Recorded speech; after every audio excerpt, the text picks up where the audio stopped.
We're here to essentially to raise people's awareness of Barclays' complicity in apartheid in Israel. In the same way as Barclays was complicit in apartheid in South Africa, they've maintained that track record and they are now complicit in Israeli apartheid. They are investing to the tune of over £1.3 billion in weapons companies, arms manufacturers, that are being used by the Israeli military in the abuse of Palestinians in Israel and the West Bank. It's not good for Barclays to be doing this. We should let Barclays know that they need to divest from those companies. I'm trying to raise awareness with the public and with our government at the dreadful treatment that the Israeli forces practice on Palestinians on a daily basis. For example, yesterday, they shot a 14-year-old boy in the back. They've killed 17 children this year alone and around 90 Palestinians.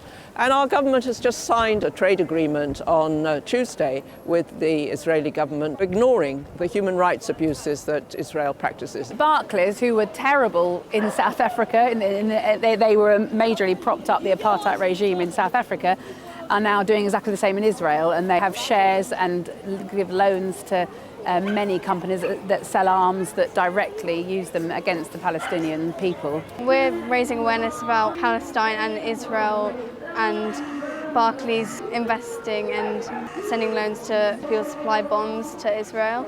I believe that this country, Britain, bears a huge responsibility for the start of the injustice and for the continuation of the injustice to this very day.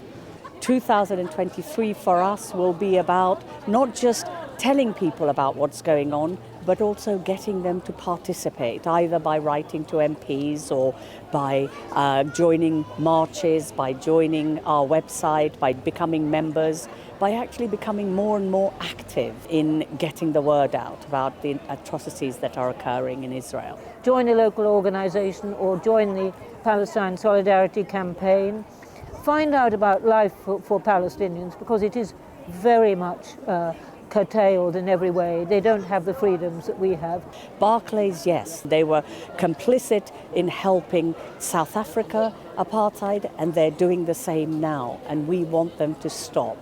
We particularly should avoid products made in Israeli settlements if you can. This isn't always very clear, but find out or ask your supermarket. That's just another good thing you can do. The government says it abides by international law. So why has it never taken action against Israel for political trade considerations? So contact your MP. If you can join an organisation, Palestine Solidarity Campaign, for example. If you are a member of the Jewish community in the UK, you can join the Jews for Justice for Palestine group. There's also, if you're a member of the Labour Party, there's Jewish Voice for Labour. So become an activist, don't just sort of despair. It's a complicated situation, it's been going on for 70 years, but you can take action.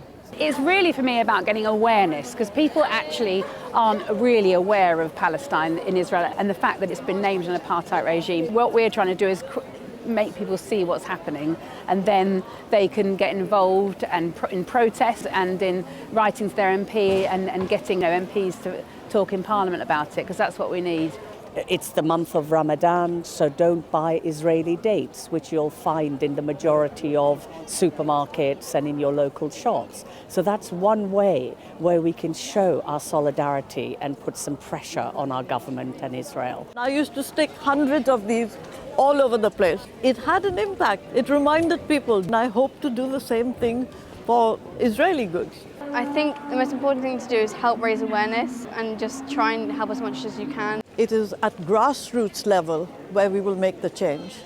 It is from the bottom up that change will come.